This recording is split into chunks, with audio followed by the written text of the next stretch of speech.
Hi, who are you, where are you, and how do you make a living on the edge of this interesting world we're in today? My name is Wizorek. I live in Berlin, and right now I'm a freelance consultant for social media, online strategies, / project manager for online projects mainly. And how did I get there? I didn't study anything related to that, first thing to say. I studied German literature, comparative literature, and Scandinavian studies. But I dropped out of university eventually. I always say that I finished my studies, but I never took the final exams. So that thing where you get the diploma and whatever, which is actually still a very important paper in Germany, and everybody makes you feel bad if you don't get it. So that would be me.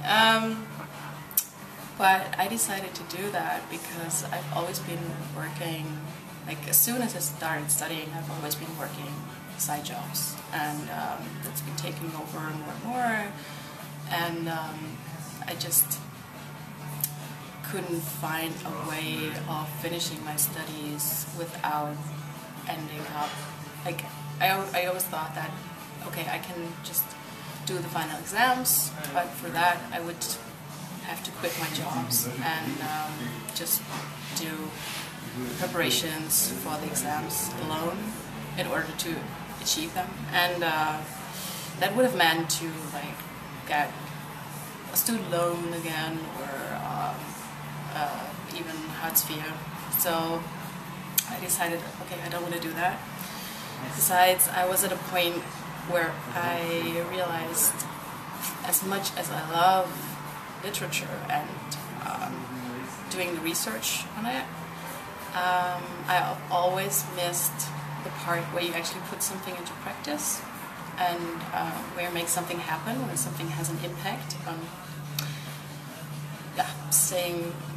changing the world. I just really had this need of getting something done and like actually seeing something happen that I've initiated. So, and that wasn't possible for me, or I didn't see that happening in the academic field. So that's the point where I decided, okay, I'm gonna do this full time, and I became an online editor for one of the most popular German blogs, and as part of that job, I've also become a curator / co-organizer of one of the most important conferences in Germany, which is about blogs and social media, the Republica. And that job was a lot of fun. I really enjoyed it, and it allowed me to really explore what started out as a hobby, as a passion. I started blogging, I started using social media networks, and I really enjoyed it. And eventually I had honorary projects. There's like an art project called Paperware Berlin, for which I also did the event management, but also did the blog and the online communication regarding Facebook and Twitter. And I've also always done this because I loved it, but I figured out, okay, actually this is something not everybody can do. This is a very special way of communicating, and not everyone is able to do it, although the tools are like really accessible. So yeah, I figured out that actually this is something I have like a skill to help people getting this done in a good way and effective way. So yeah, at this point I realized, okay, maybe I should like explore this more and get into this and make a profession of it. After I finished working for the Republica, for the conference, and for this blog, I had a bit of time as a freelancer, but at this point I wasn't ready for, I don't know, I still was sort of craving the security of being employed, having like a regular paycheck, and I had this picture in my mind, okay, I'm not ready to do it, I just need some more experience to maybe get to a point where I feel safer as a freelancer, so to speak. But luckily during that time I gained a lot of experience in communication and PR as well, because I was part of the team that organized the Slut Walk in Berlin. So I basically did all of their online communication. I did a lot of public relations, meaning lots of interviews. So that really helped me. Although I didn't get any money for it, I had this, I gained this experience which was so much more valuable in terms of self-confidence even. I mean, talking about myself like this wasn't always that easy, and still isn't, but I'm getting better at this, I think. So, I did this work for the Slut Walk, and after that I got a job at an agency, which I didn't have for such a long time, because I realized, okay, this is not how I want to bring my skills to the people. This is not how I want to help clients. So I quit that, and luckily right after I did that I got an offer to work on a big project, which I'm currently working on as a freelancer again. So right now I'm in this state of deciding, okay, do I want to found my own company? Do I want to apply for funding? Or as soon as this project is finished, maybe look for another agency again that is more, it feels like more, I don't know, is more about what I actually want to do. Or maybe team up with friends who have their own great skills, so we team up as a bigger company, but have also this freelance thing going on in some way. So right now I'm still trying to figure that out, but I think I'm a good way. Has it been easy for you just to find work, paid work? I mean, you said the Slut Walk, you did that, and that was volunteer, but has it been easy? Do you find you have kind of skills that people need? Yeah, well, I wouldn't say it was easy, but I was actually really surprised when I found out that people like this stuff that I do because I like it, because I like online communications, because I like thinking about what would be the best strategy to get something going on Twitter or Facebook or whatever, or what's a good way to write a blog post to have the most impact on what you want to achieve.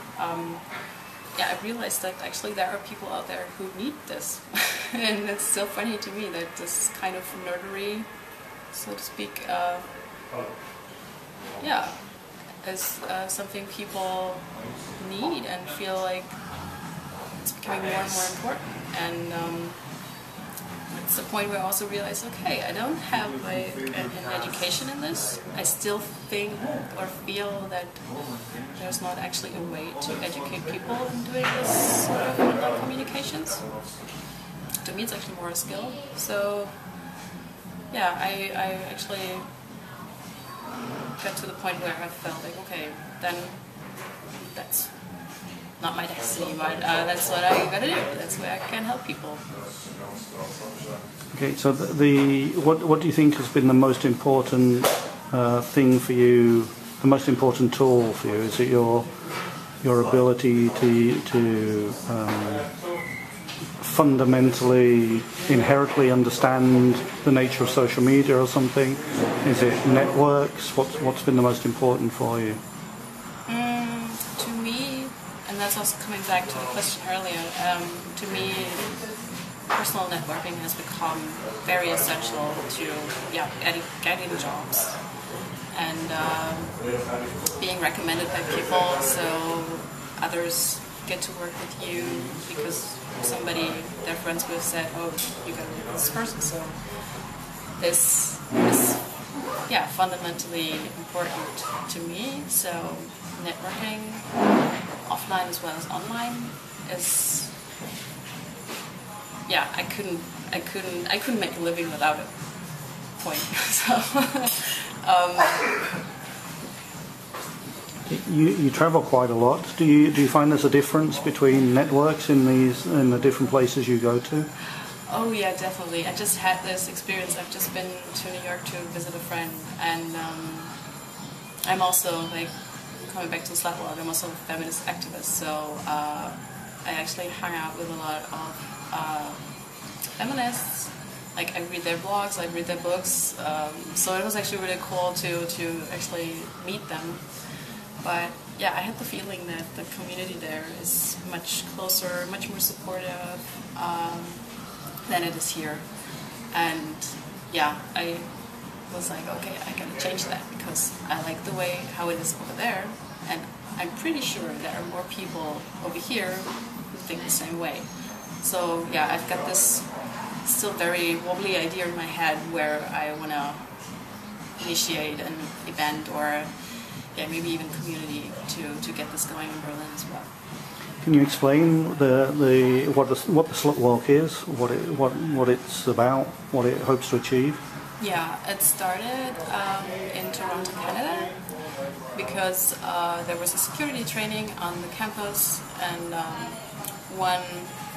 it was done by a police officer, and he said that women would less likely be raped when they wouldn't wear dress like sluts. So this is just plain rape culture, or a rape myth that he gave as advice to women in order to feel safe. And the students were so appalled that they initiated the slut walk. Of course, being like, they wanted to provoke with the name, but also, yeah, make it visible that instead of blaming the victims, the society should actually finally shift to the point in blaming the perpetrators. So that was actually really successful, and yeah, this event spread all over the world. I don't even remember like how many cities had a slut walk during the last year, like over 80 cities or so. And yeah, I was really excited because I followed it from the beginning, from the very beginning. It was a huge topic in all the feminist blogs that I read, and yeah, at some point I was like, oh, so this is exactly what I've been missing. Like, we talk a lot about what's problematic, but we never take any action, we never take a stand, we never take it to the streets. So I was really happy when I was just doing a bit of research and found out, okay, there's actually a few people in Berlin who already wanted to get this started. So I got in touch with them, and just a few weeks after I was like in complete slut walk mode. Yeah, it all was really intense because we only had a short time to arrange it. But yeah, it was intense. I've learned so much, also about myself, and yeah, it was a really, really great experience to do. Do you think that the social media, the internet and things can really not necessarily help, but really play a big role in this kind of thing that it couldn't before? That communication wasn't so easy before about issues like this? I think so, yeah. I think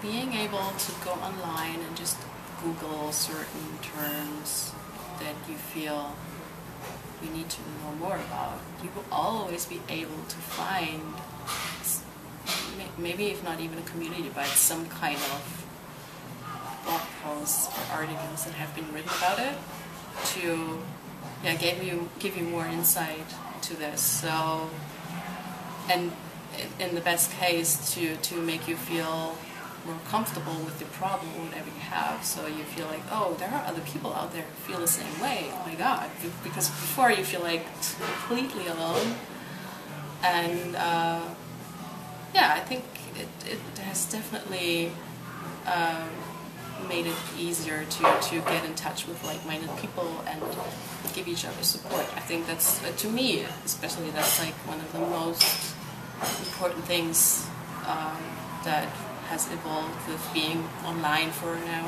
quite a few years now. So yeah. Before we started filming, we were talking about the attention span of the YouTube generation, or whatever.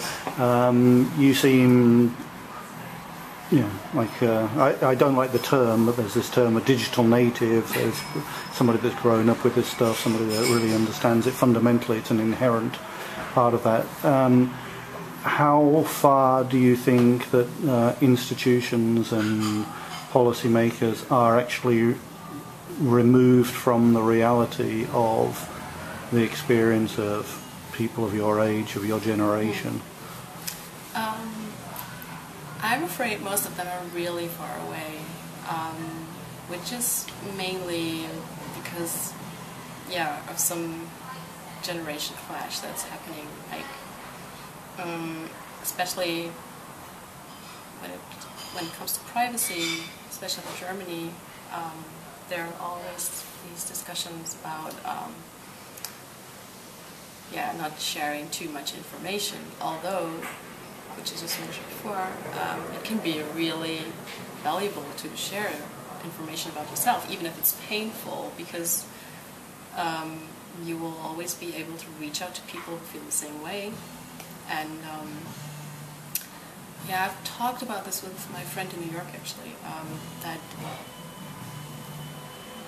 we just have to make sure that because of all these, this paranoia going on, especially in some newspapers and other media, where they say, okay, if you share information online, you're doomed, and you're going to be like, you never get a job because you have like this typical example of putting up party photos on Facebook, and then your new boss is going to find them, and then you're never going to get a job, right?